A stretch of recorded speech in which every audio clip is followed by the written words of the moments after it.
മുന്തിരിത്തോപ്പുകൾ കാണാൻ ഇനി തമിഴ്നാട്ടിലെ കമ്പത്തേക്കോ കർണാടകയിലേക്കോ പോകണോ? ഇതാ ഇപ്പോൾ കോട്ടയത്തും നിങ്ങൾക്കായി മനോഹരമായ മുന്തിരിത്തോപ്പ് അണിയിച്ചൊരുക്കിയിരിക്കുന്നു. കോട്ടയത്തിന് സമീപം പള്ളത്താണ് ഈ കൗതുക കാഴ്ച. പള്ളം ശ്രീരാഗം ത്രിവേണിയിൽ ശ്രീകുമാറും സഹോദരൻ ശ്രീപ്രകാശും ചേർന്നാണ് മുന്തിരിത്തോട്ടം നട്ടുവളർത്തിയിരിക്കുന്നത്. വീടുകളിൽ ഒന്നോ രണ്ടോ മുന്തിരിച്ചെടികൾ വളർത്താറുണ്ടെങ്കിലും ഒരു തോട്ടം തന്നെ ഒരുക്കുന്നത് അപൂർവ കാഴ്ചയാണ്.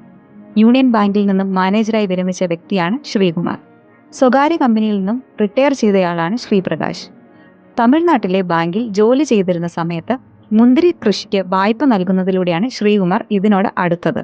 മുന്തിരിത്തോട്ടങ്ങൾ കാണാനും കൃഷിരീതികൾ മനസ്സിലാക്കാനും സാധിച്ച ശ്രീകുമാർ ജോലിയിൽ നിന്നും വിരമിച്ച ശേഷം ഈ മേഖല തിരഞ്ഞെടുത്തു.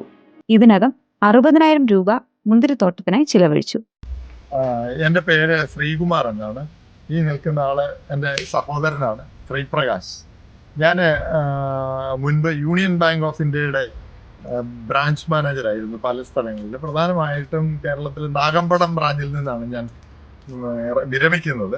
ഇതിനു മുമ്പ് തമിഴ്നാട്ടിൽ തിരുപ്പൂർ അടുത്ത് ചെന്നിമലൈ എന്ന് പറഞ്ഞ സ്ഥലത്ത് വർക്ക് ചെയ്തിരുന്നു. അതൊരു താഴ്വരയാണ്, ഒരു വലിയ മലയുടെ. അവിടെ നിറയെ വെള്ളത്തിൻ്റെ സൗകര്യമുണ്ട്, പച്ചക്കറി കൃഷി ധാരാളം നടക്കുന്ന ഒരു സെൻറ്ററാണ്. അങ്ങനെ ഞാൻ വായ്പ അപേക്ഷകളിൽ തീരുമാനമെടുക്കാനായിട്ട് ഫാംസ് വിസിറ്റ് ചെയ്യുന്ന ഒരു അവസ്ഥ ഉണ്ടായിരുന്നു. അങ്ങനെ വന്നപ്പോൾ ഒരു ദിവസം എനിക്ക് ചെറുകിട മുന്തിരിത്തോട്ടങ്ങൾക്ക് വായ്പ കൊടുത്ത വഴിയാണ് എനിക്ക് ഈ കൃഷിയോടൊരു കമ്പം തോന്നുകയും വീട്ടിൽ വന്ന് സഹോദരനോട് ഇക്കാര്യത്തെക്കുറിച്ച് സംസാരിക്കുകയും ചെയ്തത്. അദ്ദേഹം അതിൽ ആകൃഷ്ടനാകുകയും ഞങ്ങൾ ഈ തരത്തിലേക്ക് വികസിച്ച് വരുമെന്നുള്ള ഒരു ആശയമൊന്നും ഇല്ലായിരുന്നു. എങ്കിൽ പോലും വച്ച് കഴിഞ്ഞ് നല്ല പരിപാലനം ഞങ്ങൾ കൊടുത്തിട്ടുണ്ട്.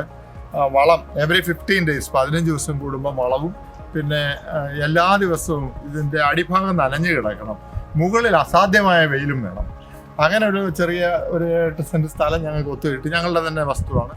അപ്പോൾ അവിടെ ഇത് തൈ കുഴിച്ചു വയ്ക്കുകയും, കൂടുതലും എൻ്റെ സഹോദരനാണ് ഇതിൻ്റെ ശാരീരികമായിട്ട് ഇതിനുള്ള അധ്വാനം കൂടുതലും അദ്ദേഹത്തിൻ്റെ ആയിരുന്നു. അങ്ങനെ വളർത്തിക്കൊണ്ട് വന്നു. ഒറ്റ തണ്ട് മാത്രം മുകളിലേക്ക് കയറ്റിയിട്ട് ബാക്കിയൊക്കെ അരിഞ്ഞ് കളഞ്ഞ് യഥാസമയം പരിപാലിച്ച് പ്രൂണിങ് കൊടുത്ത് വെള്ളം കൊടുത്ത് വളർത്തിക്കൊണ്ട് വന്നതാണ് ഈ കാണുന്ന സാമാന്യം നല്ലൊരു തോട്ടം. ഞങ്ങൾക്ക് അതിൽ ആശ്ചര്യമുണ്ട്. ചേട്ടൻ പറഞ്ഞ പോലെ തന്നെയാണ് എല്ലാ കാര്യങ്ങളും ചെയ്തിരിക്കുന്നത്. തൈ നട്ടപ്പം മുതൽ ഇപ്പോൾ കായകൾ വന്നപ്പം മുതൽ ഞങ്ങൾക്ക് വളരെ സന്തോഷമായിരുന്നു. ഇനി 2 മാസം കൂടെ വേണം ഇത് പഴുത്ത് വരാനായിട്ട്. ഇനി ബാക്കി ഇപ്പം നമ്മൾ കൊമേഴ്ഷ്യലായിട്ട് ഉദ്ദേശിക്കുന്നില്ല. ഇത്തവണത്തെ വിളവെടുപ്പ് കഴിഞ്ഞ ശേഷം ബാക്കി ഒരു 15 സെൻറ്റ് സ്ഥലം ഞങ്ങൾക്ക് ബാക്കിലോട്ടുണ്ട്. അങ്ങോട്ടുകൂടെ അത് വ്യാപിപ്പിച്ച് നോക്കാമെന്നുള്ളൊരു പ്രതീക്ഷയിലൊക്കെ നിൽക്കുന്നു. യാതൊരു തരത്തിലുമുള്ള കെമിക്കൽസ്, അതായത് ജൈവവളം അല്ലാതെ മറ്റൊന്നും ഇതുവരെ ഉപയോഗിച്ചിട്ടില്ല ഈ നിമിഷം വരെ. അത് വേപ്പൻ പിണ്ണാക്ക്, കടലപ്പിണ്ണാക്ക്, എല്ലുപൊടി, പച്ചച്ചാണകം, ഇതായിരുന്നു പ്രധാനപ്പെട്ട വളം. കൃഷി വിജയമായതോടെ വീടിന് സമീപത്ത് ബാക്കിയുള്ള സ്ഥലത്തുകൂടി കൃഷി വ്യാപിപ്പിക്കാനാണ് ഇരുവരുടെയും പദ്ധതി.